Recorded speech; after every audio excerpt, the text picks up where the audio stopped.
வணக்கம் தலைவா, அனைவருக்கும் இனிய வணக்கம். இன்றைக்கி நம்ம இந்த ஒரு வீடியோவில் இதை பற்றி பார்க்க போகிறோம் அப்படின்னு பார்த்தீங்கன்னா, நகைக்கடன் தள்ளுபடி.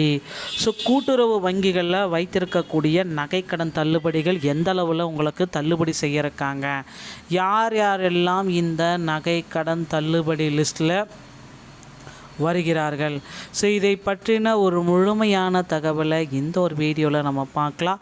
தமிழகத்தில் புதிதாக பொறுப்பேற்றுள்ள தாவேகாவுடைய அரசு தொடர்ந்து 12 பொதுத்துறை வங்கிகளில் பெறப்பட்ட நகைக்கடன்களை முழுமையாக தள்ளுபடி செய்வது குறித்து ஒரு சில முக்கியமான ஆவணங்களை இன்னும் ஒரு சில தினங்களில் வெளியிட போகிறாங்க தகவல் வந்திருக்குங்க. ஸோ கூட்டுறவு வங்கிகளில் வைத்திருக்கக்கூடிய நகைக்கடன் மட்டும்தான் இந்த முதற்கட்டமான தள்ளுபடி. அதன் பிறகு தான் இந்த 12 நேஷ்னலைஸ் பேங்க்கில் வைத்திருக்க தள்ளுபடி நடக்கும் அப்படின்ற மாதிரி தகவல்கள் வந்திருக்கு.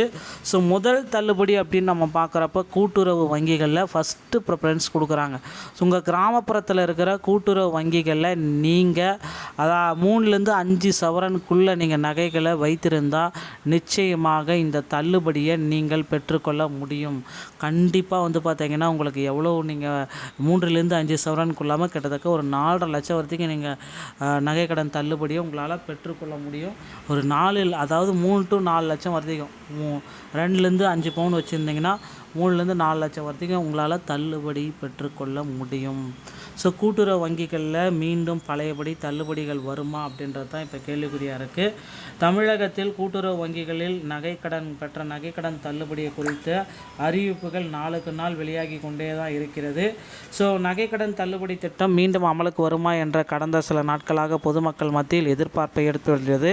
குறிப்பாக பொருளாதார சுமையால் தவித்து வரும் நடுத்தர மற்றும் ஏழை எளிய குடும்பங்கள் இந்த திட்டத்தில் மீண்டும் நடைமுறைக்கு வரும் என்ற நம்பிக்கையுடன் காத்திருக்கின்றன. இந்த சூழலில் கூட்டுறவுத்துறை அமைச்சர் காந்திராஜ் வெளியிட்டுள்ள தகவல் மக்களிடையே ஒரு புதிய நம்பிக்கையும் உருவாக்கிறது. தமிழகத்தில் தேர்தல் காலங்களில் பொதுமக்களின் வாழ்க்கையை எளிதாக்கும் பல்வேறு நலத்திட்டங்கள் அரசியல் கட்சிகள் முக்கிய வாக்குறுதிகளாக இருந்தவன. அதே போல் தற்பொழுது முதலமைச்சராக இருக்கின்ற ஜோசப் விஜய் அவர்கள் பார்த்திங்கன்னா பிரச்சாரத்தின் பொழுது தேர்தல் வாக்குறுதியின் பொழுது நகைக்கடன் தள்ளுபடியை பற்றி கொடுக்கல. ஆனால் மற்ற கட்சிகளும் பார்த்திங்கன்னா இந்த நகைக்கடன் தள்ளுபடியை குறித்து அனைத்துமே அறிவிச்சிருக்காங்க. ஆனால் முதல்வர் விஜயோடைய தேர்தல் வாக்குறுதிகளை நகைக்கடன் தள்ளுபடி குறித்து எந்த விதமான அறிவிப்பும் இல்லாததே ஒரு வேதனைக்குரியது.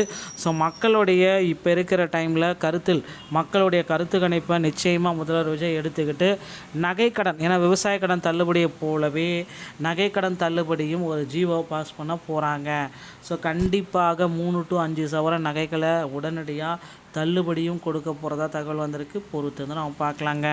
ஸோ இந்த ஒரு வீடியோ பார்த்திங்கன்னா உங்களுக்கு இதை பற்றின முக்கியமான தகவல்களை தான் விளக்கி இருக்குது.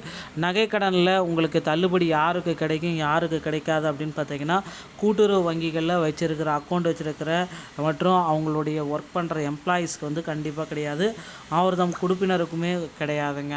ஒரு ration card NPHH, PHH, AAY இந்த ரேஷன் கார்டு வைத்திருக்கக்கூடிய நபர்களுக்கு மட்டும்தான் இந்த நகைக்கடன் தள்ளுபடியும் கிடையும். மீதி ரேஷன் கார்டு வைத்திருந்தால் நகைக்கடனும் உங்களுக்கு தள்ளுபடி கிடையாதுங்க.